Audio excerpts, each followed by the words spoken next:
YouTube, and welcome back to another episode of Let's Play Pokemon FireRed version. Episode 17. Or 18. Shoot. I hope I didn't get that wrong. Because usually I check the episode number after I record. I'm just gonna get this ether here and continue on my way. Which you guys might miss, because like it's really out of the way. It's all the way to the left here. But if you take this backdoor entrance, which actually looks kind of suspicious now that I think about it, because you also might miss this. It's all the way in here, like in the middle of a forest or something, and then you climb up all these stairs. But it's worth your effort, because at the top here, you're gonna get an Eevee. It's gonna have random nature, random IVs, whatever. But I think it's the only place where you get an Eevee, and it's also free. I mean, there's no reason to not pick it up. You can evolve into any of its evolution. You can evolve into any of its Kanto evolutions at the moment, which is Flareon, Jolteon, and Vaporeon, a fire, electric, and fire type respectively. But you can't evolve it into Espeon or Umbreon yet, because you don't have Johto Pokemon unlocked, quote unquote, because you have to get the National Dex in order to evolve Pokemon in order to get Johto Pokemon. The game is gonna give you like something weird happen when you try to evolve them into Espeon, Eevee, Espeon, or Umbreon.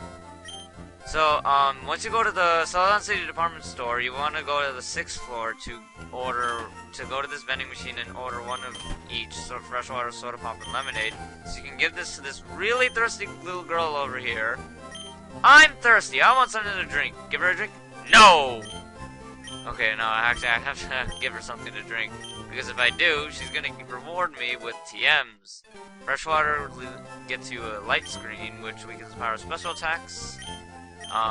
Soda Pop gives you TMs 33, I mean 20, which contains Safeguard, which prevents status problems on your Pokemon.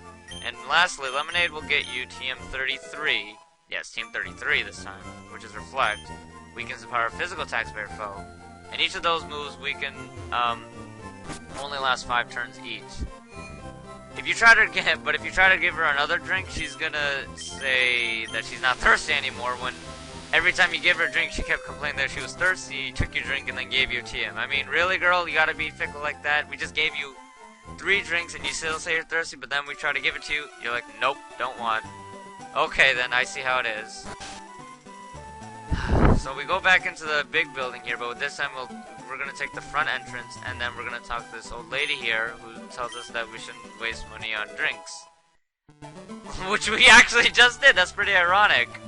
She's gonna actually give us this tea, which is a key item. It's not a drink that you're gonna use yourself. It's gonna be something that you're gonna want to give to a guard in Saffron City, in order to get into Saffron City, which I'll show in a minute, because there's something else I want to get.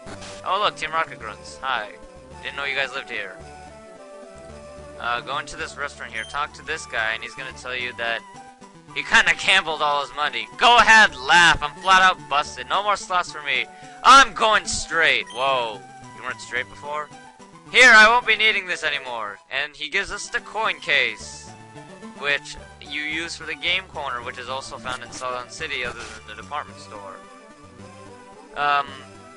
I'm not gonna go to the game corner just yet and show you guys that. Oh look, Professor Z. He's gonna tell us about the Silphscope. I know that.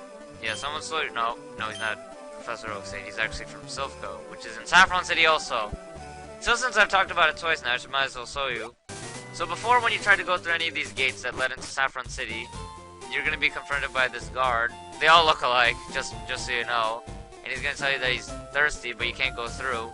But if you have the tea and you try to go through, he's gonna be like, oh, that tea. It looks awfully tasty. Huh? I can have this drink. Gee, thanks!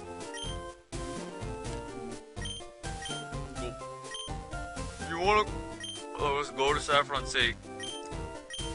You can go through. I'll share this tea with the other guards. That was a bad imitation of drinking water. Just saying. I'm pretty sure that was horrible, right guys? I wish I could have done that with an actual bottle of water or something, or tea. But yeah, once you give him tea, all the guards will let you pass through from now on.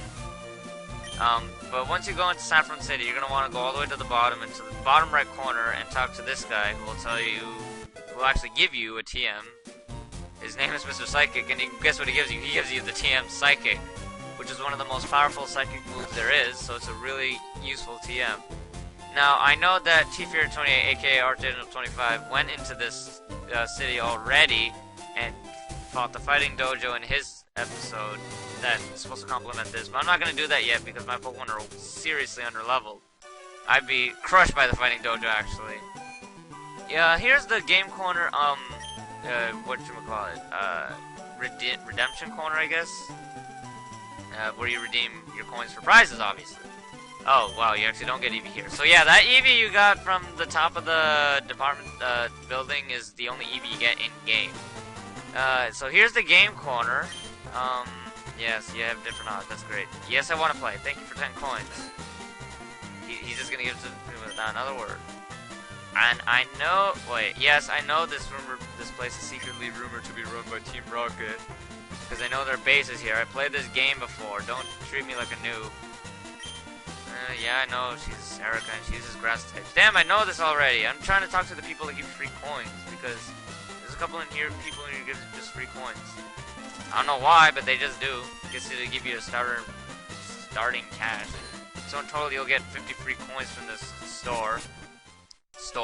Game corner without having ever to buy any, but 50 coins is absolutely useless because you can't get anything with that amount of coins. You can only... All the good prizes are worth, like, a lot more than that, somewhere in the thousands. The best prize is Porygon, which you can only get from the game corner, which is a total of 9,999 coins, which the only way to get it is by... It's the maximum amount of coins you can get. An easy way to get it is by buying 500 coins until you reach 9,500, and once you reach that number, the game will tell you that you can't buy any more. So what you can do is you can go to a slot machine, waste a coin, so you'll have 9,949, and then you'll go back, 9,499. Then you go back to the lady and ask her to buy 500 coins, and then you'll immediately have 9,999. But I'm not going to do that right now. Instead, I'm going to go challenge the gym because Nidorina decided to be a rebel in the last episode, and I really want to get the gym badge so I can put a stop to that because it's really annoying, and it only gets worse on as her levels increase. So here is the Celadon City Gym. As you probably saw from the guy before, this is a grass-type gym, specialized in grass-type Pokemon, meaning water types like Turtley are going to be screwed over really badly. But we're still going to give it our best and see how far we can get without Turtley fainting. I should tell you about this gym. Only real ladies are allowed in here. I would have made a joke if I was actually a guy, because guys aren't allowed in this gym.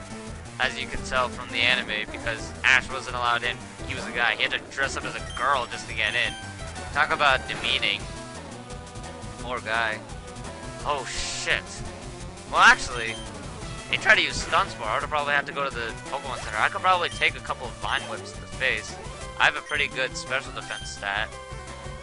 Wartortle actually does specialize in special defense, which is weird because I always thought that it always specialized in defense. I mean, when you think of turtles, you think of something with a lot of, like, defense. It has a shell, protects its body, would have a higher physical defense stat than a special defense stat, but that's actually not the case, oddly enough. No! Just because I can't put you guys to sleep doesn't give you the right to put me to sleep. Not again. This wastes so much time. And he has me wrapped. Let me just quickly explain Wrap. Wrap is a move that's... There's a lot of moves like Wrap. It's a multi-hit move in the way that once they land on you, they're going to keep damaging you each turn. 2 to 5 turns. Even though the move itself is actually pretty weak, the damage that you get from the Wrap stacks up pretty quickly. As you can see, I already lost a third of my health just from Wrap alone. And Wrap does not even 10 hit points. I still managed to take care of Weepinbell, but that was pretty annoying, considering the fact that it put me to sleep last K. You're too rough! Well, you're too, like, cheap and annoying. Well, I guess I was complaining. Oh, welcome. I was getting bored. Allow me to entertain you. So, as I was saying, what was I saying? I was saying stuff about how Wrap... Yeah, Wrap was a multi-hitting move, 2 to 5 turns. There are a lot of other moves like it, like Fire Spin. Oh, I got the Flinch Axe! Yes! Can't hit me with a super effective move or status move. That's good. I'm gonna keep going. There's like Fire Spin, Whirlpool, Clamp. There's a lot of moves like Wrap. Much stronger, of course. And I'm actually making real mincemeat out of these grass types, even though Turtley's weak to them. Jigglypuff had a harder time, but then again, Jigglypuff fought a Weeping Bell, which is the evolved form of Bellsprout. You know, something weird I found about this generation is that most of the grass types they made are actually poison types. Like, almost every single grass type is part poison. Oddish, Bellsprout, Bulbasaur. And Bulbasaur is the only grass starter that starts out multi-typed. And, is a poison type. After this generation, they didn't make any more grass poison types. I guess they realized they made more than enough and they didn't need to make any more. So most of these, so actually taking a psychic type would have been really useful for this gym. My makeup! You're wearing makeup? Really? I can't tell. It doesn't look like you're wearing anything. So as you can also tell, there's actually like no real puzzle to this gym. It's just fighting trainers and there's like grass cut trees. Weren't you peeking here earlier? Whoa, no, not me. Why would I peek in here? I actually do know what she's referring to because if you notice, there was a old man standing outside the gym door, peering in through the windows, probably giggling to himself, "Ooh, little girls." Ow. Actually, not ow. 17 damage. You suck, Bulbasaur. So she's probably referring to that old man. Again, I'd make another joke about peeking in if I was actually a guy instead of a girl. Man, a lot of things get screwed up if you're a girl instead of a guy. That sounded odd. And I should probably be using Clefairy a little more because I don't want Turtley to die. Let's go! Metronome for the win! Cotton Spore! I'm already faster than this thing. If this thing uses Sleep Powder, I'm gonna slap you with double slap. No, he uses Poison Powder. Oh, man! I didn't want to go back to the Pokemon Center this early. Come on, Lucky 7 or something. Shadow Punch. I guess that's like using Pound. Wow, that's what Pound does. Oh, ow. Oh, wow. Razor Leaf did nothing, and that's actually more powerful than Vine Whip. Fortunately, it's also one of the most powerful grass moves next to Solar Beam because there was nothing in between in the first generation. They didn't have Giga Drain. Oh, come on! You fainted from poison damage? Really? Oh my gosh, I actually didn't think it. I guess I should have seen it coming. Jigglypuff and Clefairy are the ones struggling in this gym, not Wartortle, the water type who's weak to these things. You guys seriously need to evolve. You're an eye-opener! What's that supposed to mean? You checking me out, girly? At least I don't have to worry about keeping Clefairy evolve until I get back to the Pokemon Center. Damn, that Ivysaur just beat me up.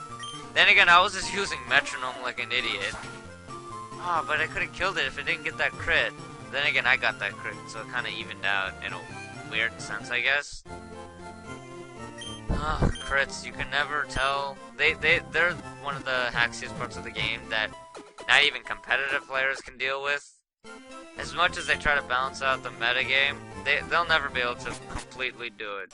Which is why I kind of don't like it, because critical hits, one of the most annoying aspects, you can never get rid of. You can't turn off crits. And they better not, you better listen to me, Game Freak. Don't you dare add an option in the game that lets you remove them. Because that would be really stupid. Oh, I can turn off crits, now I have less chance of hacks. They should have, I mean, they should keep it in. Ooh, the transition again. Look, see my Pokemon, I like the grass type. I like how they're easy to raise. You know, I met a Bug Catcher in Viridian Forest. It said the same thing about bug types. And bug and grass types aren't exactly the best types. I mean, from what I see, because, I mean, bug types, no one uses really most bug types thanks to Stealth Rock. Screw you, 4th generation. Grass types, actually I guess people use grass types, but grass types don't really have hard-hitting moves, and they're not actually strong. I'm sure they're easy to raise, but do these things really have powerful moves? No, look at this. They got Acid. 40 power move that does nothing. could be because I'm 8 levels higher, but it still does nothing. Look at my pounds. I'm sweeping Bellsprouts with Clefairy. That's sad. No? Yes, believe it. This tree looks like cut down. Yes, I'm gonna cut it. Oh yeah, if you'll notice, she's actually right there. So the welcome to Celadon City. Yeah, whatever. I was trying to make a point before you rudely interrupted me. Then again, I just walked right into your face. As you'll notice, she's actually surrounded by cut trees. So the only way to get into her gym, whoa, to actually fight her is by getting a Pokemon cut. But obviously, to have gone this far, you need to have beaten Lieutenant. Actually, you didn't need to have beaten Lieutenant Surge. But obviously, if you wanted to have beaten Lieutenant Surge, you would have cut by now. And you don't meet the move deleter until you reach Fuchsia City. And they finally land Sunspore. Damn it all! I was trying to go, not get paralyzed. Get it? Oh, now I'm getting hit by the absorb. She's got 5 Pokemon, so her levels should be kind of lowish. Low-ish. I mean, the levels. Well, I saw like 2 trainers so far with 2 Pokemon, and they were level 24s, and I see a level 22 here. She's using a super potion? You're already using absorb. You're getting back my health. What more health do you want? Look at those critical hits. I'm getting so many. Oh. See, look, even the computer is getting critical hits. It's like critical hits day or something. Maybe that's what I should call the episode, Critical Hits Day. Instead of add on to Route 10 hacks, this is critical hits time. Weird stuff like that. She's sending out Weepinbell. I don't want to switch to, what's his face? Warchannel. Forgot his name there. Actually, I should just call him Turtley. I did nickname him. Might as well actually use the nickname Turtley. Use Growth. Growth did... Your Vine Whip still did nothing, even after a Growth boost. Probably gonna switch out... Now you cute charm it! Right when I'm about to kill it. Oh well, at least I took care of it before it killed me. Oh, now she's using blue. I'm gonna use Jigglypuff. I'm trying to go not using Nidorina as much as possible because I know Nidorina's not gonna listen to me very well. But eventually at one point I will have to use her, even though I don't want to. I mean, I want to use her I want to actually use her after I get my badge. I guess it's possible. It's gonna be kind of hard because the gym leader's last Pokemon is gonna be a grass poison type, and there's nothing really on my team that could withstand that except a pure poison type like Nidorina. There's no way in hell Turtley is gonna be able to do it. He's a water type. He's just gonna actually get hit by a real grass attack and probably faint. Oh, paralysis! Jigglypuff, come on! Can you do work? You saw how Clefairy did. He took out Clefairy. He took out Weepinbell and Oddish while paralyzed. I'm pretty sure you can handle 1 Bloom on your own. Thank you. Was that so hard? I feel like I'm asking too much of these things. They already suck as it is. And our last Pokemon is going to be Ivysaur, not this again. Oh, maybe I should have probably spammed the rollout. I'm going to try it now. Hopefully Razor Leaf doesn't do too much. And... 1. Wow, 1 did nothing. Now he's got me with Leech Seed. So now my attacks are going to do less damage per round because he's going to recover health. And I'm going to lose health each turn. It's all stacked up against me. Paralysis, Razor Leaf, Leech Seed. Jigglypuff, if you somehow manage to win this battle, I'm going to applaud your efforts. So close! We were right there! Wait, if Razor Leaf doesn't kill, Jigglypuff will kill him with the last rollout. That 1 HP! Jigglypuff finally made it through for once in her life. Those clutch moments. No, beaten. You got that right. So, I kind of reached the end of my time now. I don't want to make another 30-minute episode. So, in the next episode, I'm going to continue the Celadon City Gym and hopefully get my gym badge. So, I'm Drexelix. And I'll see you guys in the next episode. Stay frosty.